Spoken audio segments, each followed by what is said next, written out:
ජීවිතය කියන්නේ හරිම අමුතු තැනක්. සමහර වෙලාවට අපි ආදරය කියලා හිතාගෙන අල්ලගන්නේ මහා ලොකු ගින්දරක්. ඒ ගින්දරට අපේ මුළු ජීවිතේම පිච්චිලා අළු වෙලා යනකල්ම අපිට ඒක තේරෙන්නේ නැහැ. මේ අන්න ඒ වගේ ආදරය නිසා මුළු ජීවිතේම වරද්දගත්තු සඳුනිගේ කතාවයි. සඳුනි කියන්නේ සාම්ප්‍රදායික පසුබිමක හැදුණු ඉගෙන ගන්න කිසිම උනන්දුවක් නැති ටිකක් දඟකාර කෙල්ලෙක්. එයාගේ අම්මා ඒ ඉස්කෝලෙම උගන්වන ගුරුවරියක් වුණත් සඳුනිට ඕන උනේ කාගෙන්වත් පාලනයක් නැති මහා නිදහස් ජීවිතයක්. ගෙදරින් දාන නීති රීති වැඩිහිටියන්ගෙන් පරණ මතවාද හැමදේම සඳුනිට දැනුනේ මහා වදයක් වගේ. එයා හැම තිස්සෙම හීන දැක්කේ තනියම නිදහසේ ඉන්න පුළුවන් ලෝකයක් ගැන. ඔහොම ඉන්නකොට තමයි සඳුනිගේ ඉස්කෝලේට කසුන් කියලා අලුත් පිරිමි ළමයෙක් එන්නේ. කසුන් කියන්නේ දැක්ක ගමන් ඕනම කෙල්ලෙක් ආකර්ෂණය වෙන විදිහේ ලස්සන හැඩි දැඩි සිල්වත් තියෙන කොල්ලෙක්. කසුන්න දැක්ක පළවෙනි දවසේම සඳුනිගේ හිතේ එයා ගැන ලොකු ඇල්මක් ලොකු ආකර්ෂණයක් ඇති වුණා. දවසක් කසුන් ඉස්කෝලේට හොරෙන් ෆෝන් එකක් අරන් ඇවිත් ඩෙස්ක් එක යට තියන් බලද්දී සඳුනිගේ අම්මා ඒක අල්ලලා විදුහල්පතිට දෙනවා. හැබැයි කසුන් ගැන හිතේ තිබුණු ආදරය නිසාම සඳුනි අම්මටත් හොරෙන් ගුරු විවේකාගාරයට ගිහින් ඒ ෆෝන් එක හොරෙන් අරගෙන කසුන්ගේ බෑග් එකට දානවා. අන්න ඒ සිදුවීමෙන් පස්සේ තමයි කසුන් සහ සඳුනි අතර රහසින් පණිවිඩ හුවමාරු වෙන්න පටන් ගන්නෙ. ටික දවසකින් ඒක හරිම ලස්සන අවංක ආදරයකට පෙරලෙනවා. කසුන් සඳුන්ට කොච්චර ආදරය කළාද කියනවනම් සඳුන්ට අසනීප වෙලා ඉස්කෝලේ නොආපු දවසක එයා විඳින වේදනාව Tamanටත් දැනෙන්න ඕන කියලා කසුනුත් රෑ වෙලා සීතල වතුර බීලා ලෙඩ වුණා. ඒ තරම් පිරිසිදු වාතරයක් කසුන් සඳුන්ට දුන්නා. ඉස්කෝලෙන් ගිය අධ්‍යාපන චාරිකාවකදී මහා රෑ හැමෝටම හොරෙන් මීදුමාස්සේ මේ දෙන්න තනියම හමු වුණා. වනාන්තරයේ මැද තිබුණු පාළු ගෙදරකට වෙලා පාට ආලෝක වලලු මැද දෙන්න අත්අල්ලගෙන දුවද්දී සඳුන්ට දැනුනේ යා ලෝකේ ඉන්න සතුටුම කෙල්ල කියලා. පරණ බාත් ටබ් එකක් උඩ වාඩි වෙලා කසුන්ගේ පපුවට තුරුල් වෙලා සඳුනි යාගේ අනාගත හීන ගැන කියෙව්වා. එදා රෑ ඒ පාළු කාමරයේ ඇතුලේ දෙන්න ආදරෙන් එකතු වුණා. තොල්පිට සිප ගත්තා. ඒකේ වයසට දැනුම පාලනය කරගන්න බැරි වුණු අහිංසක හැඟීමක්. හැබැයි ඒ ලස්සන ආදර කතාව වැඩි කාල තිබ්බේ නෑ. දවසක් ඉස්කෝලේ පාළු පන්ති කාමරයක් ඇතුලේ වෙනත් ළමයි දෙන්නෙක් සිප ගන්නව සඳුනිගේ අම්මා අල්ලගන්නවා. ඒ වෙලාවේ තමන්ගේ වැරද්ද වහගන්න ඒ කෙල්ල විදුහල්පති ඉස්සරහා මුළු ඉස්කෝලේටම ඇහෙන්න කියනවා. අපි කෙරුවේ සිප ගන්න එක විතරයි. හැබැයි ට්‍රිප් එක ගිය දවසේ සඳුනි කසුනි හැමදේම කෙරුවා කියලා. මුළු ඉස්කෝලේම ඉස්සරහා සඳුනිගේ රහස එළි වුණා. අම්මා ඉස්සරහම සඳුනිගේ බෑග් එක සෝදිසි කරද්දී පරණ ෆෝන් එකක් අහු වෙනවා. සඳුනිගේ අම්මා ලැජ්ජාවටත් කේන්තියට සමිට හොඳටම බැනලා එයා ලියපු ආදර ලියුම් ඔක්කොම ඉරලා දාලා එයාව ඒ ඉස්කෝලේ නැස් කරලා දානවා. කසුන්ගේ අම්මා සඳුනිගේ අම්මට මහා නින්දා සහගත විදියට බැනලා කසුන්ව රට යවනවා. ඒ විදියට සඳුනිගේ පළවෙනි පිරිසිදු ආදරේ එයාගේ සදහටම ඈත් කරලා දානවා. ගෙදරින් එල්ල වුණු පීඩනය නිසාම සඳුනි කොහොම හරි මහන්සි වෙලා ඉංජිනේරු විද්‍යාලයකට ඇතුළත් වෙලා හොස්ටල් යනවා. එතනදි තමයි එයාට Tamanට වඩා අවුරුදු 2ක් වැඩිමල් ජ්‍යෙෂ්ඨ ශිෂ්‍යයෙකුණු රොෂාන්ව හම්බ වෙන්නේ. රොෂාන් කියන්නේ සල්ලිකාර හැම කෙල්ලෙම පස්සෙන් යන සෙල්ලක්කාර කොල්ලෙක්. සඳුනි හරිම හැඟීම්වල බොළඳ කෙල්ලෙක් නිසා එයා රොෂාන්ගේ බොරු ආදරයට රැවටෙනවා. සඳුනි රොෂාන්ට කොච්චර ආදරය කළාද කියනවනම් රොෂාන් කියන්නේ විද්‍යාලයේ ඉන්න ජනප්‍රියම කොල්ල නිසා එයා තමන්ගේ පෙම්වතා කරගන්න ලැබීම ගැන සඳුනි මහා ලොකුවට ආඩම්බර වුණා.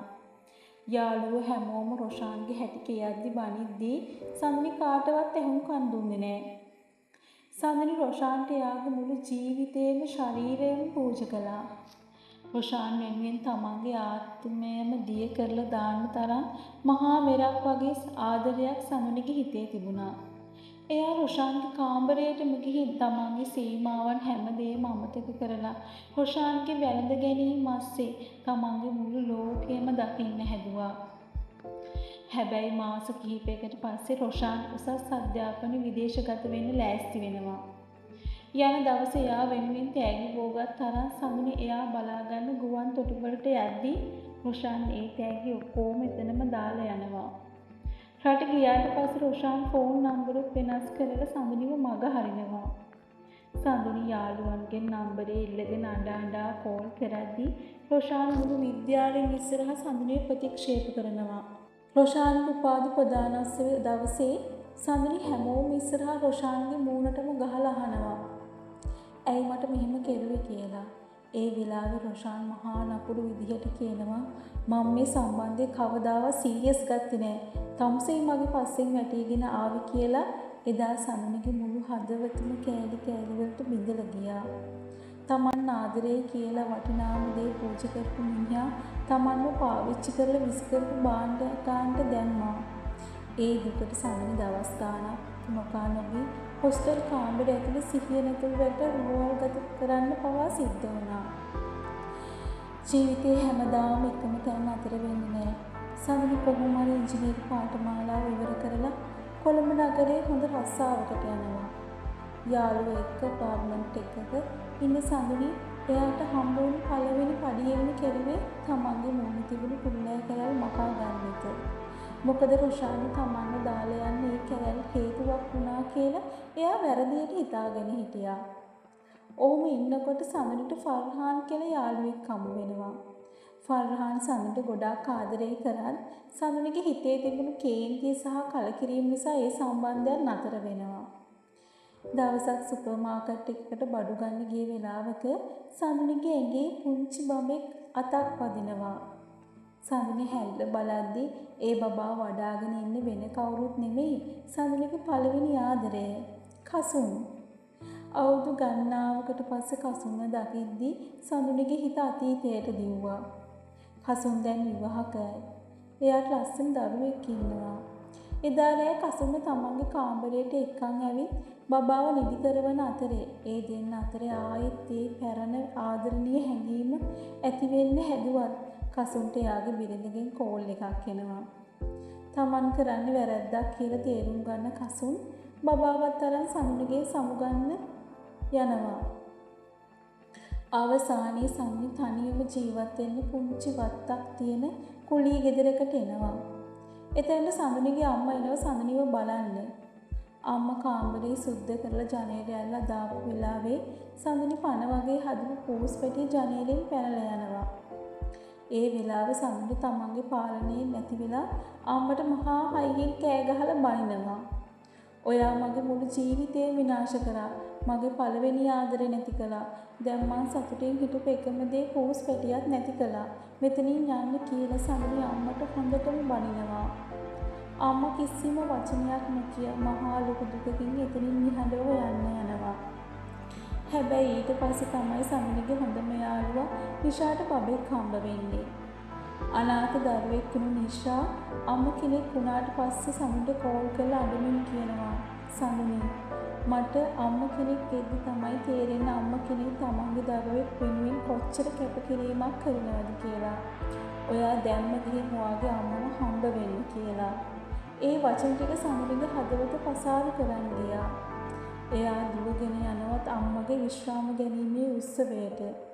එතනදී ඉස්කෝල ළමයි අම්මට උපහාස කරද්දී සඳුනි හැමෝටම ඇහෙන්න කෑ ගහලා කියනවා ඒ මගේ අම්මා කියලා. අන්තිමේදී වාහනයක නැගලා අම්මා එක්ක ගෙදර එද්දී සඳුනි බොහොම අමාරුවෙන් තමන්ගේ හිත පාලනය කරගෙන අම්මගේ කරට අත දාලා අම්මගේ පපුවට තුරුල් වෙනවා. මම ඔයාට ගොඩාක් ආදරේ අම්මේ. දරුවෙක් වෙනුවෙන් කරන්න පුළුවන් හැම දෙයක්ම තමන්ගේ මුළු ජීවිතේම කැප කරලා කෙරුවේ ඔයා විතරයි කියලා සඳුනි අම්මගේ සමාව ඉල්ලනවා. අම්මා සතුටු කඳුළු හලමින් සඳුනිව තද කරලා බදා ගන්නවා.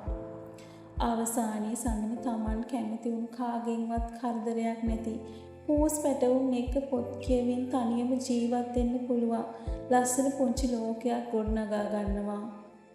මිනිසෙක්ගේ ජීවිතයක් ගොඩනගන්න පුළුවන් ලොකුම ශක්තිය තියෙන්නේ මව්පියන්ගේ ආදරය ඇතුලේ විතරයි කියලා සඳුනි එදා තේරුම් ගත්තා.